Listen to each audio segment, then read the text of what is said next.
เย็นมากตั้งมิลลี่มิลลี่มิลลี่มิลลี่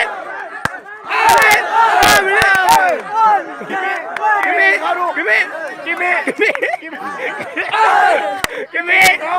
เอ้ยมิลลี่มิลลี่มิลลี่อะไรมิลลี่เซลสุกปีล้างแม่ป่ะ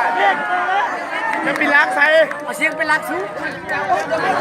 มิลลี่ตั้งเลย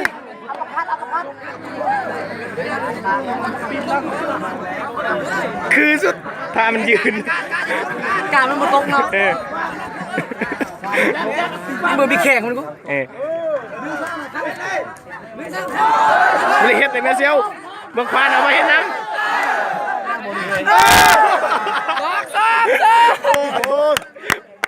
กิมมี่เขาลูกกิมมี่เย็บใช่นะว่าตรงเย็บใช่โอ้ยจะไปโค้งจะมันจริงเหรอ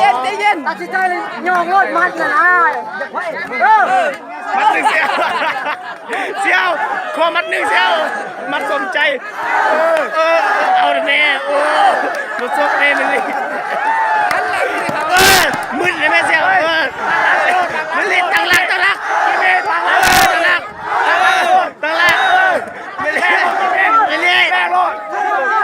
ใส่น้ำตั้งหลักเลยกำปั้นจ่อไว้แม่